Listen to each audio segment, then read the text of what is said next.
So now we are going to have the Lindau lecture. And the Lindau lecture celebrates the strong bond and connection between the Lindau Nobel Laureate meetings and the Heidelberg Laureate Forum, which you heard a bit about yesterday already. So every year at the meeting in Lindau, we have one of our laureates give a Heidelberg lecture, and every year we have the pleasure to welcome one of the Nobel laureates to come here to Heidelberg to give the Lindau lecture.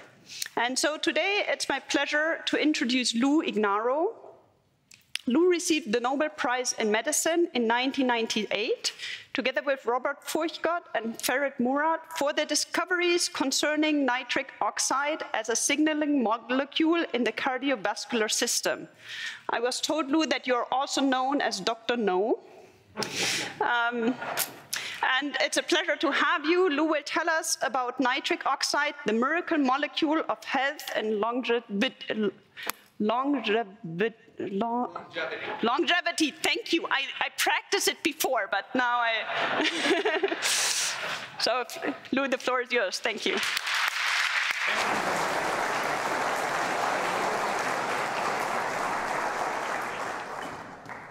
Thank you very much, Anna. I have trouble with that word as well.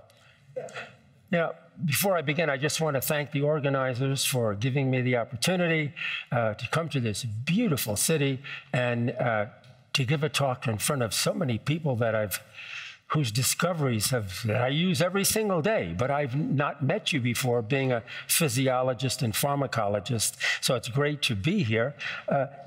The timing of this Lindau lecture is great because 2023 marks the 25th anniversary of the Nobel Prize for nitric oxide, which, as you heard, was awarded in 1998. And also, before I begin, I want to thank Bob Metcalf for giving an incredible talk. You, sir, are going to be a difficult act to follow, but I will do my best. So many of you may be wondering why I'm here to give this lecture, because I'm neither a mathematician nor a computer scientist. But as you heard from Anna, each year a Nobel laureate gives a lecture, or in Lindau, Heidelberg, a laureate gives a lecture there as well. So I guess I'm here this time. Now, my interest in biology actually started many, many years ago when I was in high school. I often wondered why so many of my neighbors were dying very young from cardiovascular disease, like a heart attack or stroke, and why so many others lived till their 80s or 90s, which was a long time back in the 1950s.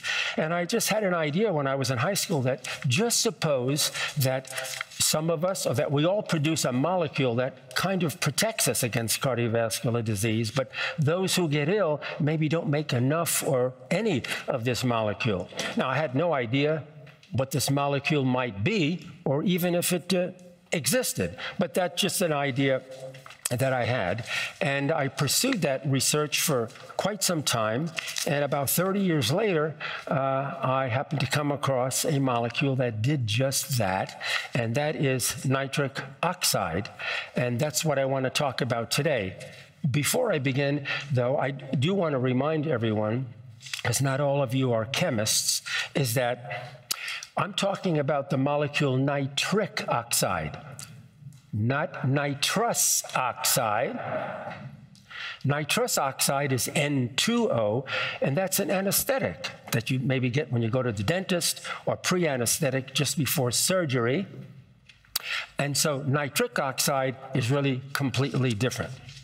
And the final thing I want to say before I begin is that up until this morning's talk, being a physiologist and in the medical field, I always thought the Ethernet was a new way to administer ether as a general anesthetic. So I'm so glad that everything is now clear in my mind. Okay, so let's talk. Let me start with the first slide. So nitric oxide is a gas. I want to remind all of you, it's a gas, not a liquid or solid. And so really the title of this presentation is Nitric Oxide is Not Just a Gas Blowing in the Wind. Many of you may remember the tune Blowing in the Wind by Bob Dylan years ago. I certainly remember it. He was a great fan of mine. He, by the way, several years ago was awarded the Nobel Prize in Literature for his music. You may not be aware of that. And so what we have here is 2 Nobel Prizes in the title of this presentation. So I'm going to talk about the discovery of a vital physiological molecule. This is not going to be a scientifically detailed presentation. I would never do that to you, and I wouldn't do it to me either. I've had enough of this for 40 years. So it's really going to be an overview. I want you to get some idea of why is it that nitric oxide is important, and why in the world was I awarded a Nobel Prize for this discovery. So that's what I plan to do. So something about nitric oxide. Its chemical abbreviation is NO. Don't call it no, please. Say yes to no. It's a gaseous molecule. It's found in the Earth's atmosphere.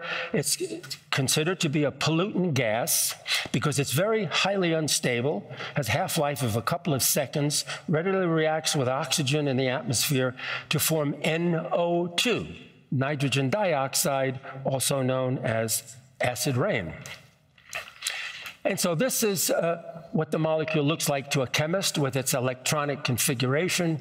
And we know today, we didn't know when I started to study NO, we had no idea that it would turn out to be the most widespread signaling molecule in the body, and also one of the most widespread anti-aging molecules in the body. So now that I have your attention, we can continue. So let's step back a few decades. Ferid Murad, who shared the prize with me, he's the one who discovered that nitric oxide can increase the levels of another molecule in the body called cyclic GMP. That's the name of the molecule is not important. But we often wondered, and I wondered, what was the pharmacological effect of elevated cyclic GMP production in the body? So if you give NO to elevate cyclic GMP, is there any kind of biological response? And so as a pharmacologist, I began to study the biological effects of NO. What's the biological consequence of increasing a molecule like cyclic GMP in cells? And that'll tell you something about the pharmacology of nitric oxide. Now, it's a good thing we smoked cigarettes back then. Let me explain, please. I smoked cigarettes. My postdoc really smoked cigarettes. And we would set up in the laboratory isolated strips of arteries or veins in order to study the effects of added drugs. Did the drugs contract the arteries or relax the arteries? Were they vasoconstrictors or vasodilators? And so what we noticed is that if you smoked cigarettes right by the tissue baths that had the arteries, the tissues would all relax. And I thought the cigarette smoke was killing the tissues. But we repeated the experiments, and that wasn't the case. There was something in the cigarette smoke that was reversibly relaxing the arterial smooth muscle.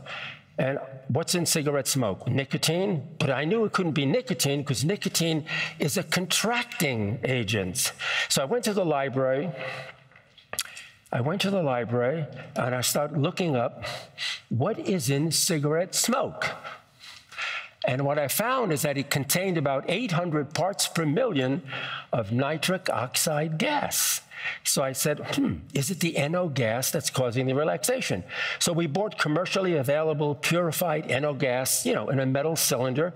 We tested it, and the rest is history. So nitric oxide turned out to be a very potent vasodilator, and that's why the cigarette smoke was causing that effect. So NO was responsible for the arterial relaxation. And so this is a cartoon of a cross-section of an artery. I have my laser pointer here somewhere. It's amazing they let me take this on the plane. They did. So this is the smooth muscle of an artery. This is just the adventitia that holds it together. The blood flows through here, the lumen, and these are endothelial cells, which I'll get back to in a minute, very important. But this is the smooth muscle. So when this smooth muscle contracts, the artery constricts. When this smooth muscle relaxes, the artery dilates, and you get lower blood pressure, you get increased blood flow. So that's where the nitric oxide works. And so that was one discovery we made, the NO's vasodilator. The other discovery we made, actually by accident, was that nitric oxide inhibits human blood clotting by inhibiting platelet adhesion or aggregation on the surface. And, you know, we just thought this was an interesting pharmacological effect. We did not understand or appreciate how important medically this would be later on. And so what about the physiological relevance of NO? You see, NO is a gas in the atmosphere and comes in a metal cylinder. You can test it. But at the time, we didn't know that our bodies produced NO. So what was the physiological relevance of the work we were doing? The National Institutes always questioned my research applications, wondering, why am I applying for research funds to support, you know, this kind of work? They later apologized for their comments, but you see, NO was not known to exist in mammalian cells at that time. It was known to be a pollutant gas, as I pointed out, but it was not suspected to be present endogenously in mammals. Nobody was thinking of NO as a naturally occurring molecule because of its reactivity. It's a free radical. It lasts for 2 or 3 seconds at most. It reacts with iron, reacts with sulfur. How could such a molecule possibly exist in cells? But wait, not so fast. My laboratory group and I, we would always have these discussions and ask, why would an atmospheric gas be, you know, such a potent vasodilator? We have something that works in the nanomolar range or picomolar range. And why would well-defined receptors exist for nitric oxide in arteries to cause them to relax? Why would they exist if we didn't really already have the NO in the body somewhere? We were just not aware of it. So we wondered if NO could possibly exist in cells. And so, not having any money to do this research, I used some of my own funds and some funds from other grants. You know, you borrow and then you pay back and so on. And so we did the experiments, and we found that that nitric oxide is a very potent vasodilator. Now, and that is present in cells. It was difficult to know what to do because, you know, often in research, you don't want to go out on a limb and take a chance in doing something that's clearly outside the box. Suppose you're wrong, you've spent a lot of money, then I lose my tenure, and on and on and on. But I just want to bring forth a couple of quotes, which I like to present, especially to the young investigators who, whether in biology, mathematics, or computer sciences, it really makes no difference. It's all the same thing. It's all research. You're trying to discover new things that are of benefit to humankind. But one of my favorites is Ralph Waldo Emerson saying, "Do not go where the path may lead. Go instead where there is no path and leave a trail." And that was really the history of my research. I didn't follow anybody's work. I mean, there was nothing to follow because we did a lot of the original work, and thank God everything did work out. Every experiment, maybe the first 20 experiments, were total failures. Unquestionably. But then I present to you a quote from Winston Churchill: "Success is walking from failure to failure with no loss of enthusiasm." So I did not lose any enthusiasm, but I did lose all my hair. And so our principal discovery was that nitric oxide is indeed produced by mammalian cells. And the nitric oxide is produced by these endothelial cells that form the inner lining of the blood vessel. Okay, so here's a more advanced cartoon which shows what the nitric oxide does. So when the NO is made by the endothelial cells, nitric oxide is a small lipid-soluble molecule that readily diffuses through lipid membranes. Your cell membranes are made of lipid.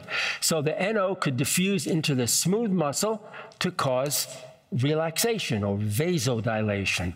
That same NO could diffuse the other way into the lining separating the blood from the blood vessel to inhibit the stickiness of platelets onto the intimal surface, prevents blood clotting, prevents unwanted blood clotting. You don't want blood to clot in your brain, may cause a stroke. You don't want blood to clot in your coronary arteries, cause a myocardial infarction.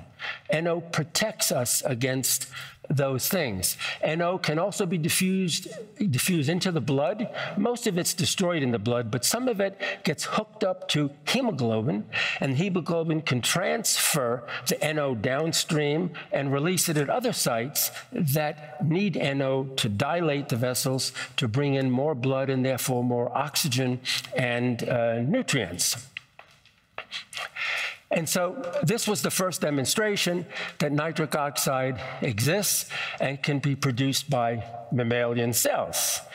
And as a result, I went to Stockholm because of that. But then came the icing on the cake. This, I think, was even more exciting. We discovered that nitric oxide is the principal neurotransmitter mediating erectile function. Now, I'm not a neuroscientist, but after discussing various things with my urologist friend at UCLA, I discovered that the neurotransmitter that causes penile erection was unknown. And that's why no drugs were available to treat the hundreds of millions of men globally with erectile dysfunction. Let me explain about neurotransmitters, because not all of you may be that familiar, but molecules that are discharged from nerves when the nerves are stimulated are neurotransmitters. And these neurotransmitters, once they're released, they just diffuse a very short distance to the tissues where they interact with the receptors and produce the characteristic response of those tissues. And so the neurotransmitter interacts with those particular receptors. And so what we discovered was that nitric oxide was the principal neurotransmitter that mediates erectile function. And believe me, that opened up a lot of doors. We published our work in '92 in the New England Journal of Medicine, which is the most well-known and prestigious of the medical journals. This paper is the only paper I have in the New England Journal of Medicine, and they published our article showing that nitric oxide is a neurotransmitter. Now, the news media follows the New England Journal of Medicine publications every month, and they're told about what's going to appear in the journal the next day. And so as soon as this was published, I received all kinds of phone calls from newspapers, magazines, TV shows, and so on. And my work appeared on the front page, can you imagine that, of the New York Times in the left-hand column. This was in 1992. Some of you may remember that President Bush Sr. was in Tokyo visiting the government there, and he was quite ill from the flu. And there's Barbara looking over him. But some people do remember the article about my work in there. There was also a similar article in an Italian newspaper,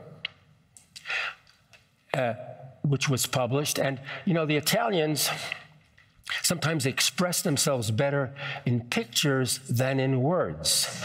And so a cartoon appeared in an Italian newspaper showing a man in bed with his girlfriend or wife or whatever, and he's wearing a nitric oxide gas tank. And in Italian, it says ossido d'azoto, which means nitric oxide. And later that year, the journal Science decided to declare nitric oxide as molecule of the year. Of course, it had nothing to do with vasodilation and cardiovascular function. It had to do with erectile function. but it's okay. I'll take the, we will take the credit for nitric oxide no matter what it's for. And so what happened 6 years later? The paper in the New England Journal of Medicine was published in '92. So what happens in 1998? Sildenafil, known as VIAGRA, gets marketed. And the mechanism is by increasing the actions of nitric oxide in the erectile tissue. So Pfizer took advantage of the discoveries we made, and we're very friendly. They invited me over to give talks, and they've paid for lots of my trips and so on. It's just that I have no income from the sale of Viagra, but lots of free samples. But you see, I explained to them, I said, wait a second. I'm Italian. I don't need Viagra.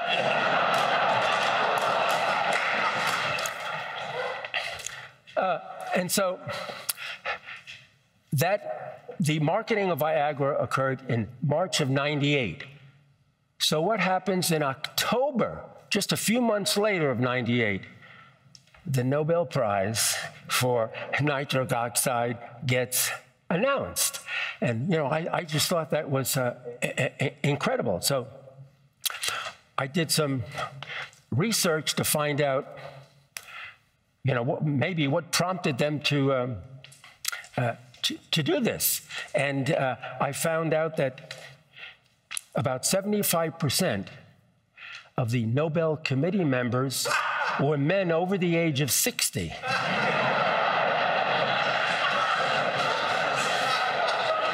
I'll take the credit wherever I can get it. It's okay.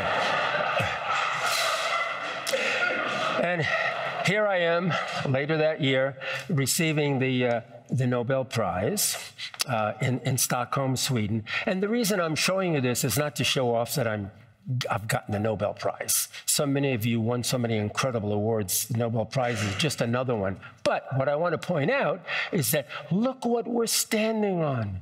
We are standing on NO, nitric oxide.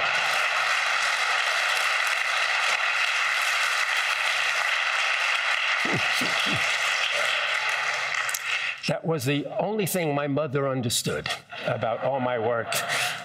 And this is the poster. Every time there's a Nobel Prize, a poster is made by the artist there. And it shows Bob Furchgott, myself, Ferid Murad sharing the prize. And it shows a heart with the coronary arteries. This coronary artery is very healthy because it's making a lot of nitric oxide to dilate the artery and to keep the surface clean, free of atherosclerotic plaques and so on. And this one, this person probably on a lousy diet, very overweight, not eating properly, and so you can see here there's not much NO made. The vessel wall is thickening, plaques are forming, and so on and so forth. So I thought this was a pretty good artist description of the effects of nitric oxide. And so what about the new advances in terms of the human benefits of nitric oxide? Well, therapeutically, NO gas now is administered by inhalation and is used for a number of purposes. One is to treat newborns with persistent pulmonary hypertension. Thousands of kids each year are born with an anomaly where they have pulmonary artery vasoconstriction, and the babies actually turn blue immediately after birth. And there used to be complicated surgery to fix that problem. Now they're given nitric oxide by inhalation. It goes into the lung, it dilates the constricted arteries and veins and promotes oxygenation of the blood. So that was very, very useful. And the other is that inhaled nitric oxide, or INO, has been used to treat patients with COVID-19, because when you breathe in the nitric oxide, that causes dilation, bronchodilation. It causes vasodilation to get more blood to flow into the lungs. Also, nitric oxide kills many viruses, bacteria, and so on. And so this inhaled nitric oxide is very useful in treating patients with COVID-19. And so the inhalation of only 50 parts per million, which is really 0.05% of nitric oxide gas in air or oxygen, enters the lungs and causes a selective pulmonary artery dilation, a drop in the pulmonary pressure, increase in blood flow through the lungs, and there's a dramatic increase in the blood oxygenation.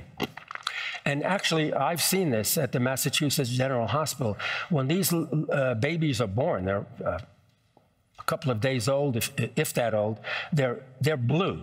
And within 5 minutes after giving them inhaled nitric oxide, they turn bright pink and they're back to normal. So that was really a great thing to see. Also, nitric oxide has antimicrobial actions. Nitric oxide can kill a variety of bacteria, parasites, and viruses. The coronavirus, the SARS-CoV-2 and COVID-19, is one of those viruses that nitric oxide can kill. So inhaled NO has been used to treat COVID.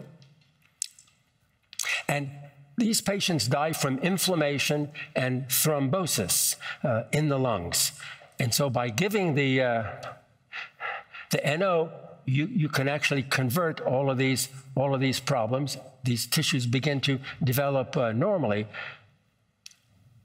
When the disease comes in, because of the destruction of so many cells in the lungs, especially the endothelial cells lining the inside of the arteries, the NO production stops, or it's markedly decreased. And that's going to promote blood clotting or thrombosis, and it'll promote vasoconstriction. Remember, NO is a vasodilator, so that brings in hypoxemia, loss of oxygen, and of course, death. And this inhaled NO can replace the endothelium-derived NO, which has been destroyed by the disease, in order to reduce inflammation and thrombosis.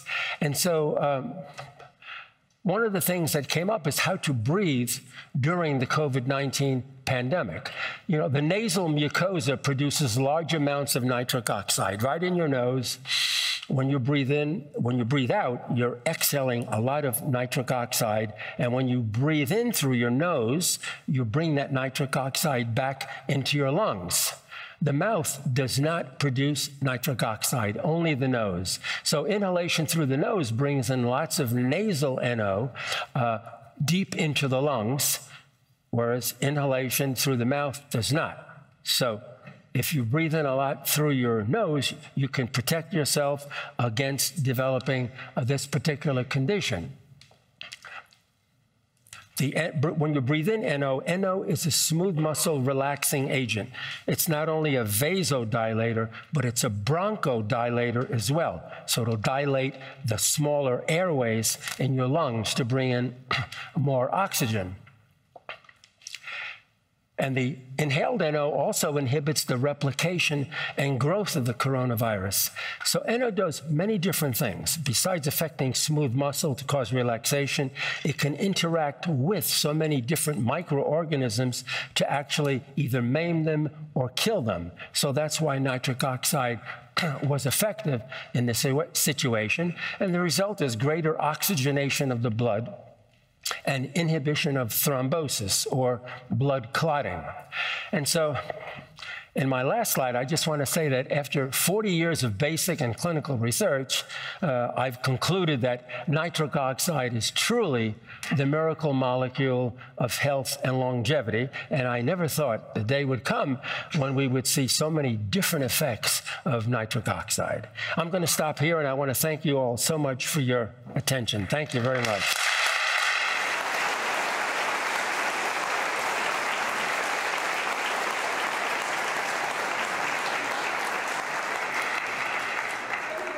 For this wonderful talk, and if you want, we could take some questions from the audience. So, in the spirit of a good meeting, I decided to shorten my presentation so we could have some questions. So the microphones, could you? Yeah. That was a great talk. You matched Bob's quality and enthusiasm. Some athletes I've talked to believe, like when they're exercising, that they consciously breathe through the nose versus the mouth. Is that the same effect that you're talking about, or is that incidental? Breathing through your nose is a very wise thing to do because your mouth apparently does not produce any nitric oxide. The nasal cavity produces NO, and it actually gets released as a gas, so that if you're inhaling through your nose, you're carrying that NO into your lungs. And so NO could do many things. It's a bronchodilator, increases the airways, it improves blood flow, and importantly, we don't know for sure, but most scientists, pulmonologists in the field believe that when you're breathing through NO, it's very healthy because it kills or maims invading microorganisms. If that answers your question. It's Vince Cerf again. You know, it's a little inconvenient to walk around with a gas bottle on your back.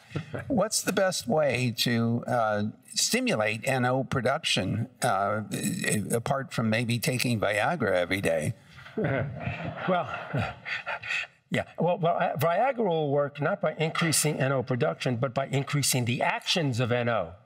Okay, so I'm more interested in the other case then. But you know, it's not always convenient. You don't always want to increase the actions of NO in certain areas. I mean, I wouldn't want to while I'm standing up here, you know. Nitric oxide, I mean, there are various. So the first part of your question was what? I'm sorry.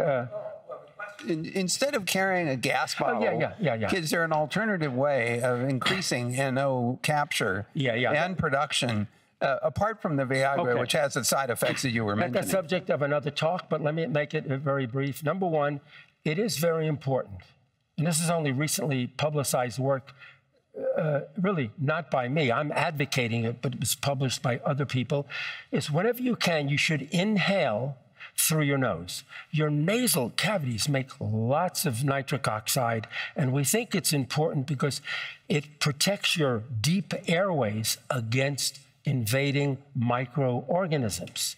But in so doing, NO dilates the trachea, dilates the arteries, improves airflow into your lungs, and increases the circulation throughout your lungs. So athletes know, they may not know the mechanism, and maybe they never heard of nitric oxide, but they know it's important to breathe through the nose.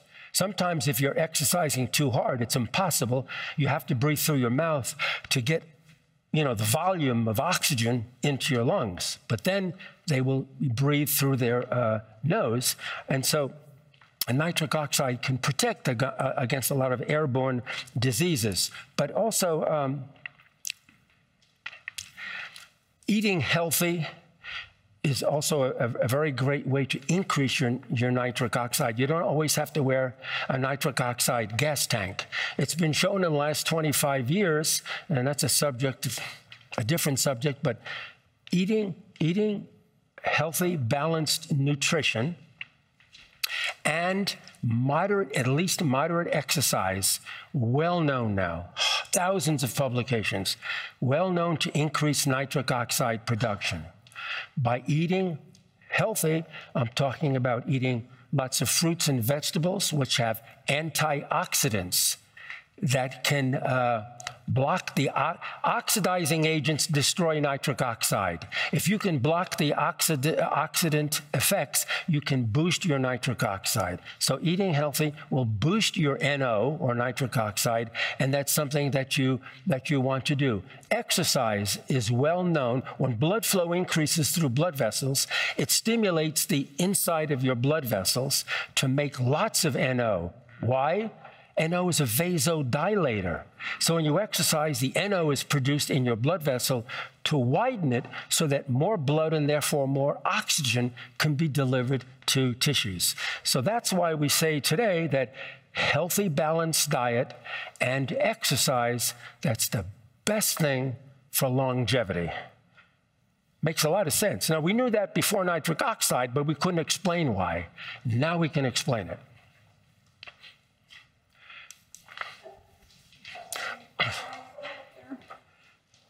I'll let you pick on the Yeah. Lots of hands up. It's if you want. Yeah, speaking about relaxation of blood vessel and flow of blood, how does that relate to sickle cell flowing freely in the blood vessel? Is there a way that introduction of NO can improve the movement of sickle cell in the blood vessel? I should wear one of those things. That was really good. People are looking at that, but there are no answers. There's been no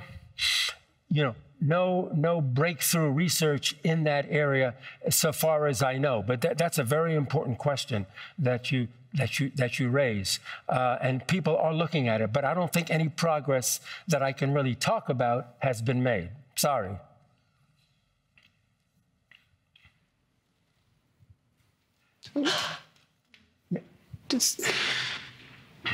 Thank you very much for this incredible discovery. So talking about the various effects of NO, how do you balance NO as a pollutant and NO as a vasodilator? How do you balance NO as a vasodilator and a pollutant? Oh, I see. Very good. Okay, well, no one was studying the nitric oxide in the body because everybody thought, since the atmosphere is filled with nitric oxide, that it was just a pollutant. Nitric oxide by itself is not a pollutant. The problem is nitric oxide is very reactive, reacts with oxygen to form nitrogen dioxide. That you don't want to breathe in. That is a pollutant. But the NO is not a pollutant. Also, the oxidation of NO to NO2 follows a second-order reaction, which let me try to explain. High concentrations of nitric oxide react readily with oxygen to form nitrogen dioxide, which can kill you. But very low concentrations of NO do not react that much with oxygen. It's a very slow reaction. So at the picomolar concentrations of nitric oxide that we produce, there is little or no reaction with oxygen to form NO2. So NO can work, by itself to produce its biological effects. If that didn't answer your question, please tell me and I'll try to do a better job. Go also to pass a bit to the back so that you can pass the microphone. So. Thank you for the inspiring talk. How did you actually test that NO is produced in the body? Because you said it's a short life period of 2 or 3 seconds. How did you actually test it? If I had an hour for my presentation, I would do that. And if I was talking to biologists, I would do that. But I was afraid to talk about that, in front of this group. So it's a very long story. We were studying how nitroglycerin works in the body, not as an explosive, but as a vasodilator.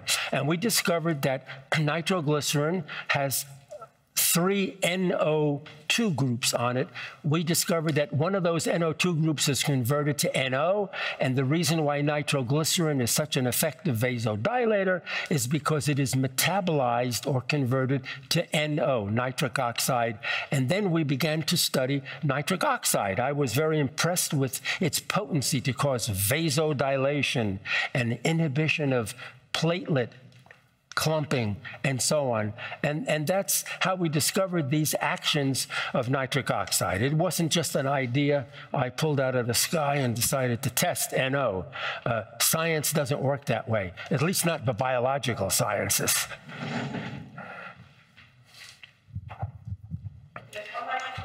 Back, and perhaps you can pass the second one here.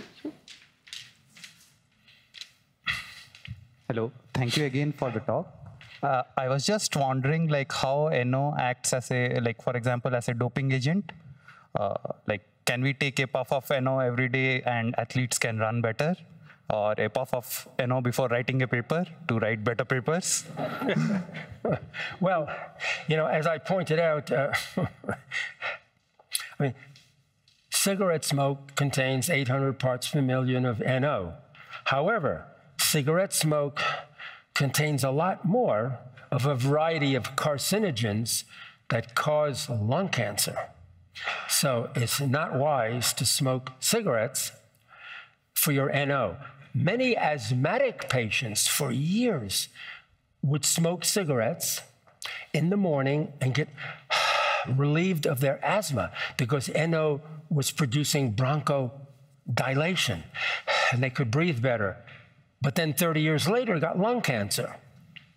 And so you cannot take nitric oxide as therapy that way. It has to be controlled therapy to treat certain acute conditions. For example, to treat COVID-19 or to give to people who are born with a deficiency of NO.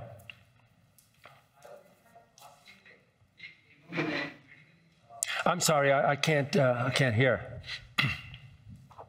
I was in fact asking to take NO not as a cigarette puff, but in some medically regulated way, as in if you take from a gas canister or something, then can it be used for doping, say for athletes or to perform better in day-to-day tasks or writing papers even? I'm not sure if it's hard to understand the question, but nitric oxide is a gas with a very short half-life of about 2 to 3 seconds, and it's very, very, very unstable. So you cannot just take nitric oxide. It has to be administered in a clinical or hospital setting under very special conditions and monitored very carefully because NO is readily oxidized to NO2, which could kill you. And so it's very tricky. There are drugs available to treat a number of different diseases that work by increasing the actions of nitric oxide in the body. And actually, VIAGRA is one of them. But it's not useful to use VIAGRA to treat most diseases because of the side effects, which may be pleasant to some, but not to others.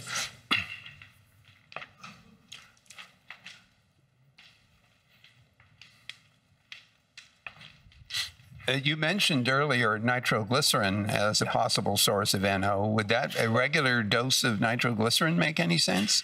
Actually, that's been attempted, that's been tried, but nitroglycerin is a very potent vasodilator. So the nitric oxide that is formed from nitroglycerin in the blood vessels causes prompt and very marked vasodilation. So taking nitroglycerin can be actually quite dangerous if not in the clinical setting because it could drop your blood pressure and you could faint on the spot. I already know the answer to this question because you and I have discussed it, but I think it would be of great value to the young researchers to talk about whether the work that won you your Nobel Prize was encouraged or discouraged at first. Oh, yes. Was the work that I did for the Nobel Prize discouraged or encouraged at first? It was incredibly discouraged at first. Very discouraged at first because people thought, people thought I was crazy. People didn't think that nitric oxide could be very important. They thought it was a pollutant gas. And I would write a research grant, and the evaluation I would get back in what we call the NIH pink sheet was that Dr. Ignarro has been a good pharmacologist up until the present time. We do not understand why he is interested in looking at the cardiovascular vasodilator effects of nitric oxide. Everybody knows nitric oxide is a pollutant gas. Where is he going to go with this?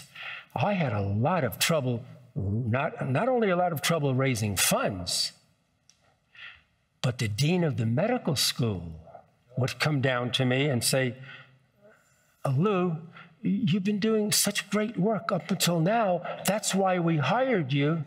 What is your problem today? And what are you going to do in the future? But I knew better. I just, you have this sense of you're on the right track. You're just not there yet. But, how do you do? Biomedical research costs a lot of money. A lot of money. So how do you do biomedical research if you don't have the money in your laboratory? So I honestly, I borrowed from my parents. I would write a research grant about another topic I knew nothing about, but I'd write a good grant, I got funded, and I'd borrow from Peter to pay Paul. And I was able to do that research, and finally, it all worked out. So, I mean, the motto of that story is if you really, truly believe that you're onto something, you've got to do it no matter what the hell it takes.